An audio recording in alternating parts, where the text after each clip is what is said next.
My name is Lanre Akintobi. I'm a Nigerian agripreneur and I use social media every day to support my income. I am researching with Kilimo Source and Caribou Digital how social media platforms are increasingly being used to support agricultural livelihood. Over 70% of Nigerians are involved in agriculture, but Nigerian infrastructure deficit continues to impact connectivity and productivity. So how do social media platforms fit into the Nigerian agriculture story? I want to see and hear for myself what life is like on the ground. To learn more, I am going to visit stakeholders from 5 states working across the cassava, broccoli, and the snail value chain.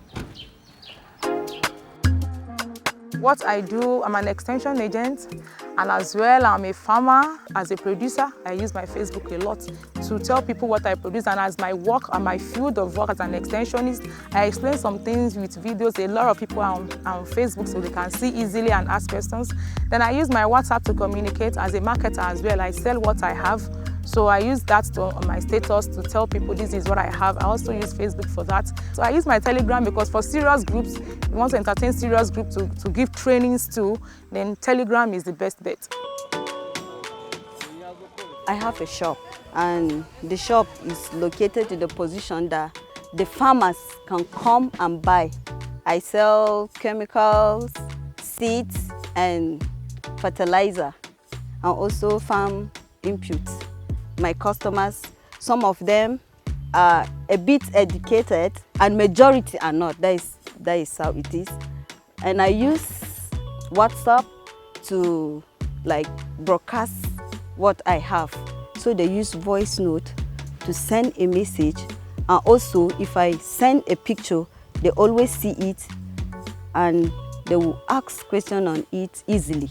It doesn't have any stress. This social media platform can improve the challenge of tribal languages when we have what we call a multiple language features on our social media.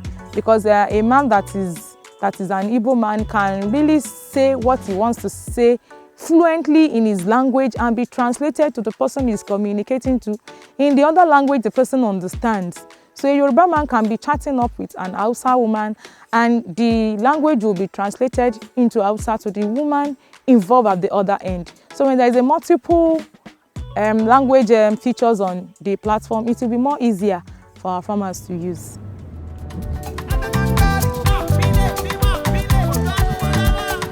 The WhatsApp groups that has to do with my business directly, like processing and all of that, I check them in the early hours of the day, so that because there are information that may be very necessary that can help me for the day there. Social media is like the village square. It's something we can equate to the village square in the days of our forefathers. The world is now a global village.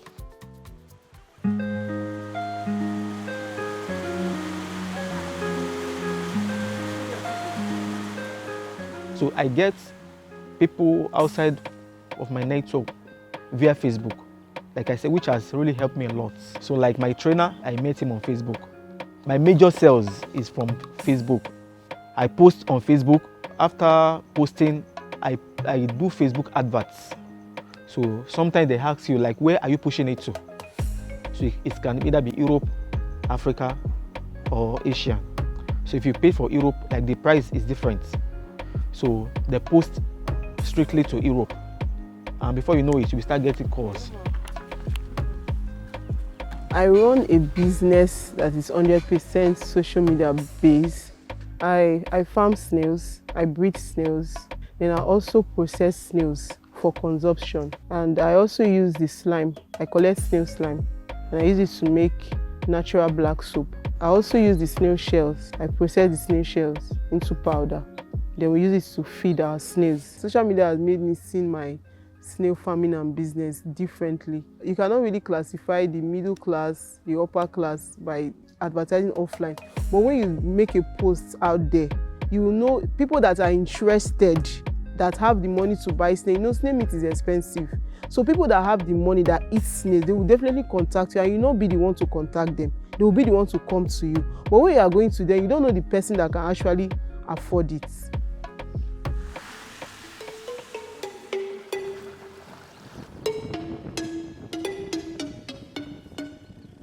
So as a farmer now, even if I put my products online, like, oh, I have so number of cassava, so tonnage of cassava to harvest or to sell, if I'm able to successfully connect with a potential buyer and the potential buyer is willing to come, if the road is not there in place, or even the bridges are not there in place, then there is no way any justification will be there for what social media has done in terms of awareness.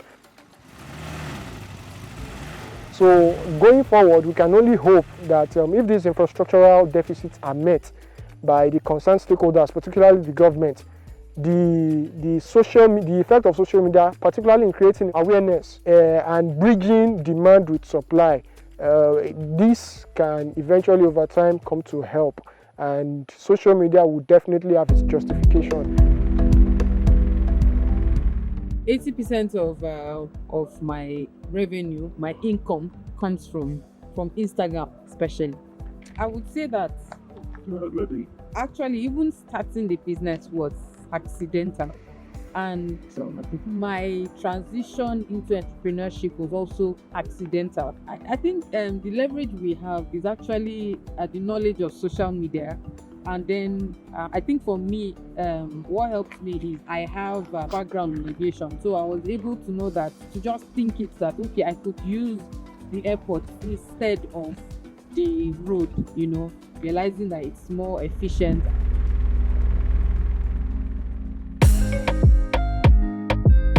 I manage a group of about 90 to 100,000 members in the group.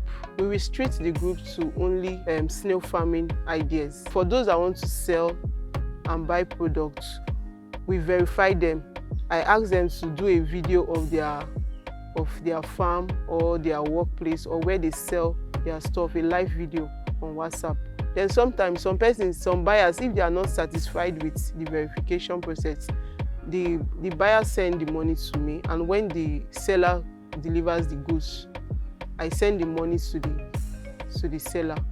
And this transaction deal, I don't take any percentage from it. I do it because it's my group and I want it to grow, and I want people to build their trust in the group. So I've been duplicated a lot of time where all of a sudden in my house I saw a police officer, about 4 of them. They said, okay, we want to see Mr. Ola. So I was skeptical. Something is fishy. As soon as I saw them, I was like, what did I do? What did I do? I said, okay, since my mind is clear. Okay, sir, how may I help you? They said, please, they showed me the ID card. Please, can you follow us? I told, where? Please, can you follow us? Before I know it, they had to handcuff me. So they took me direct to the station. On getting there, they was, okay, this is the person you dupe. Why did you deal with her? How? Which car did you pay to? So the woman had to come down. She sent someone down. Maybe I think some of his brother came. They were even slap me. I was like, oh God, please don't slap me. Which account did you pay to? They showed me the account. It was someone's name that I didn't even know. So I had to tell the police people that, sir, this is my own account. If you don't pay to this account, you are falling into the wrong hand. They say, okay, the woman that be contacting me via Facebook. I said, okay, let's see. Also on checking Officer Farms, like 4 Officer Farms pop up. I was like, Jesus Christ. How come? So immediately I knew something is wrong. So then the police was like, okay, now they have seen where the fault is from. They couldn't find anything with me. So I went back home. So I told my workers, I said, this is what's going on. How do we stop this? They was like, okay. So if different people were using the account to report their own page, to report the accounts that are scamming. So and I think if you report the account like 10 times, they will block the accounts. So I told my family member, some of my friends, please report social accounts for me. So then you tell them reason why they should bring down the accounts. So by doing that, that's helped me a lot. The responsibility is quite huge because it's just like having 40,000 friends, 40,000 people, expecting, good content every day. The information that you put out has to be studied, has to be fact-based, has to be beneficial. You have to be available for questions that come out of whatever you tweet. And so the responsibility is huge, and you don't want to disappoint your followers because they hold you in high places. They trust you a lot. If you don't have confidence in yourself, no matter what business you are doing, you're not going to strive in it. People will come and throw shit at you. And you might just go back inside your shell like a snail. You might just go back into your shell. But have confidence, one. Be good at what you do. Just do you. Most of my orders and my revenue come from social media, 80%. The remaining 20% are probably from family, referrals, someone who knows me personally. My mom will say, you eat with your eyes before you eat with your mouth. If the food is not appealing to the eyes, your stomach will not want to have it. So I always make sure that my presentation, the way I package my orders, the way I present it on social media is outstanding and top-notch. And your customer service too should be very good. Be friendly with your customers, but know where to draw the boundaries. Okay, I'm self-employed into agricultural business, agro-business. That's what I do for now, and I'm also a photojournalist. I take pictures with my phone. I became active in processing last year, January last year. So it's been 1 year of processing, and each day I keep discovering so many new parts of it. Facebook is my best tool for business. Like, it's great. So Facebook just made me hide behind that my shyness, but I'm still talking to people. I can't even market this thing physically to you, but if it's on social media, I can write a whole lot about it without directly telling you to come and buy, because I'll not tell you directly come and buy broccoli. But when I put pictures of what it does, how I use it, how you can preserve it, you'll be tempted to, I want to buy this thing. That's why we get on talking business, then I can talk behind the camera. So not this one-on-one talk like that.